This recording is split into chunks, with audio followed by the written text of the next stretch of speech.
Hi, hello to everyone mga kanguso. So for today's video naman, i-share ko sa inyo ang aking new version na chili garlic oil. So, ayan ang aking mga ingredients. Ayan ang aking hoisin sauce, ang aking sili oil, and then yung garlic. Ayan, so mag-umpisa tayo sa pagbabalat ng garlic. Ayan, so pina-fast forward ko na yung pagbabalat ng aking garlic. Ayan, so tinimbang ko siya guys. Ayan, so babalatan natin siya hanggang sa maubos siyang gagamitin natin sa siling labuyo. Ayan, so habang nagbabalat tayo, mag-shoutout muna tayo sa aking YouTube members. May Team Pupo, Team Nikki, ayan. Ayan, si Sis Ruby Di Malata, Tita Pearl Channel, Alea Mix TV, and then si Rias Hub. Ayan, and then syempre, don't forget to like and share. And hit the notification bell, Junet TV. Ayan, shout out din sa lahat na mga nanonood, my YouTube members, and sa all sa supporters ko.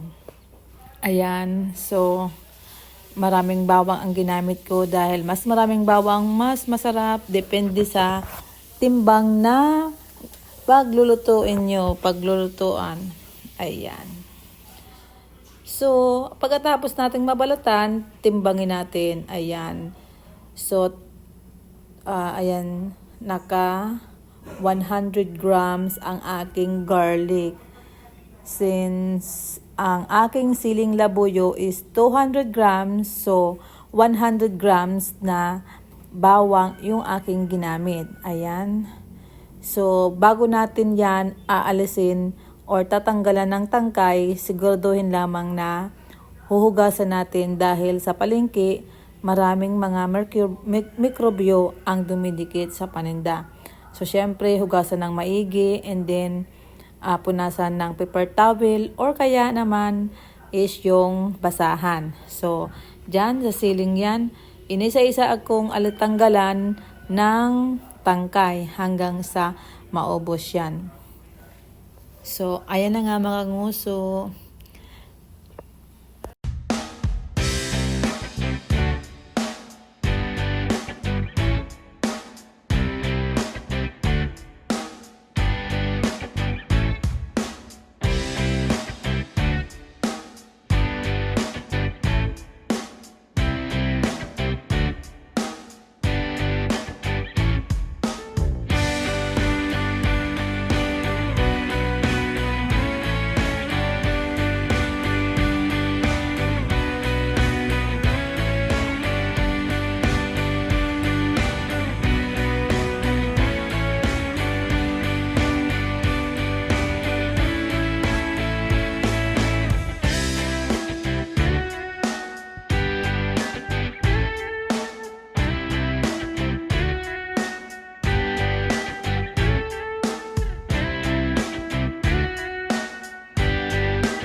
So, ayan na nga yung aking nabalatan na siling labuyo at ilalagay na natin sa ating food processor. Ayan, isama ko na dyan ang garlic. So, yan po guys ay optional ha. Pwedeng unahin nyo ang garlic, pwedeng unahin nyo ang siling labuyo. So, akin ay hindi ko naman siya ititinda, kaya naman pinagsama ko na ang siling labuyo at ang garlic. So, kanya-kanya tayong style. So, ayan na nga, para isahan kong paggamit ng food processor. Ayan. At nagtitipid na rin, di ba? So, ayan na nga. Pasadahan natin ng food processor. So, ayan. So, madali lang gumamit kapag may food processor. Kung wala kayong food processor, pwede kayong gumamit ng mortar and pestle. Ayan. So, mabilis lang naman.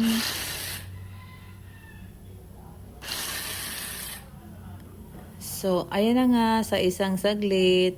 So, pwede nyong durug-durugin yan ng food processor.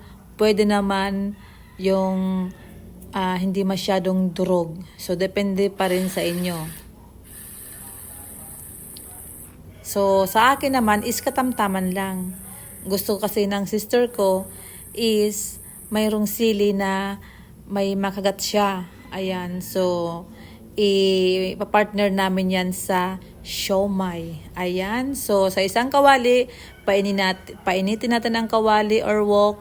Ilagay natin ang 2 cups na edible oil. So, any kinds of oil, palm oil, vegetable oil, or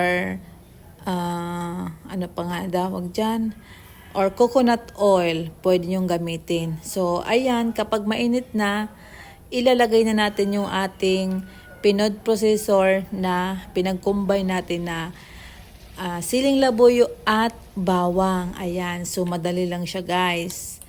So, dapat medyo mainit na yung mantika. Ayan, so para pagkatapos niyan is imimix na natin. So, kailangan masimot natin yan kasi sayang naman. Mahal ang mga sangkap. So, kailangan guys, tip ko lang, kapag gusto nyo maggawa ng chili garlic, kailangan mura yung garlic and then mura din syempre yung sili. Kasi minsan mahal ang sili.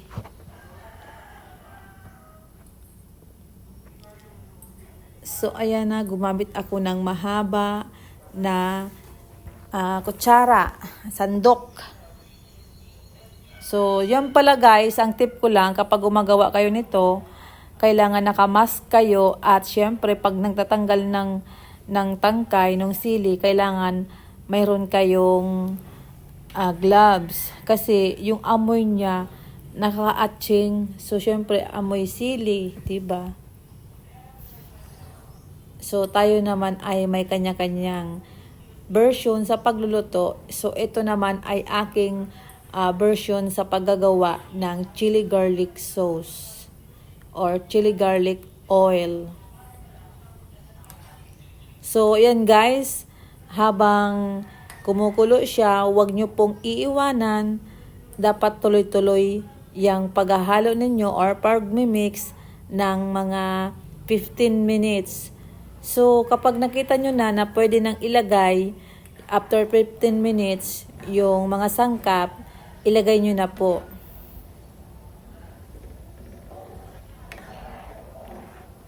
So, wag nyo pong iiwanan yung paghahalo niyan kasi masusunog po. At, ang alam ko naman talaga, kapag gumagawa nito, yung lola ko, is hindi niya iniiwanan kasi pag nagmamadali daw magluto nito, ang tendency magkakaroon ng amag kasi nga minadali. So, kailangan mga 30 minutes to 1 hour. Depende sa kung gaano karami yung lulutuin yung chili garlic. Ayan. So, noong nagluluto lola ko nito, tinitingnan ko siya para matuto ako. So, ito na ang version ng lola ko. So, ginaya ko na siya since wala na siya. So, ako ang bali nagmana ng kung paano siya gumawa nito. So, lahat ng mga natutunan ko ay galing sa lola ko.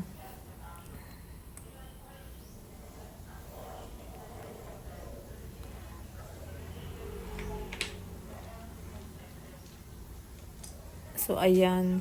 Hindi ko talaga siya iniwan. Kasi, kapag iniwan nyo, namumuo-muo na siya kasi syempre yung mga nilagay natin na mga ingredients, ayan, so syempre may asukal na siya, ayan, so kailangan babantayan nyo. So ayan guys, kapag kumulo na ng kumulo, so after 15 minutes, ayan, naglagay ako dyan, hindi ko na ipikita sa video ko sa una, yan po ay paprika powder. So naglagay ako ng paprika powder. So ang nilagay ko is 1/8 teaspoon na paprika powder.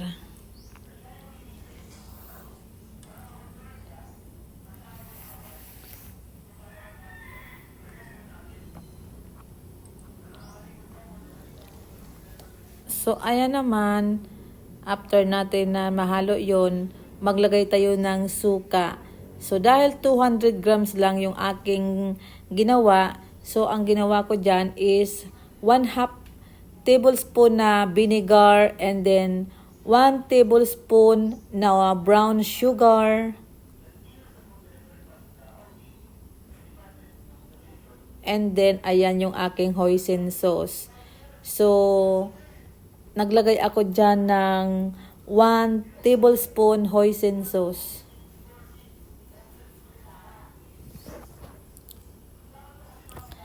Pwede kayong gumamit ng oyster sauce. Ayan. Kasi yung si hoisin sauce is medyo may kamahalan. Pero kapag tinikman nyo, kapag naluto na ito, is masarap siya. Dahil si hoisin sauce yung nagpapasarap talaga dyan sa ginawa ko na chili garlic oil. At kahit na ilagay natin sa kanin, ang sarap niya. Kumbaga, oil pa lang is ulam na. Next, ayan, naglagay ako ng 180 spoon na iodized salt. So, hindi ko siya masyadong dinamihan dahil nga ayaw ko ng medyo maalat. So, tamtaman lang. So, ito naman ay request ng aking kapatid.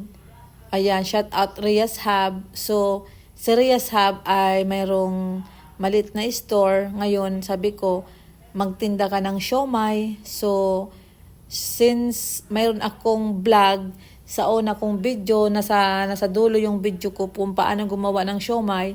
So, ito naman, ang pair nung siomai na ginawa ko sa una kong video, 2 years ago na ata iyon. So, ito naman, ngayon ko lang siyang ginawa dahil request ka ng kapatid ko na gumawa ako ng sauce na chili garlic oil. So, ito na nga mga kanguso, isinishare ko ang old version ng chili garlic oil ng aking lola. Ayan, so ako ang nagmahal niyan bali. So, ayan na nga, malapit na yan na maluto. Ayan, so hindi ko na siya papa-brown ng masyado dahil kung anuhin ko pa, mamumuo na siya. So, kailangan pagkain natin is medyo smooth. So, ayun na nga mga nguso ang ating video for today. See you in my next video. God bless.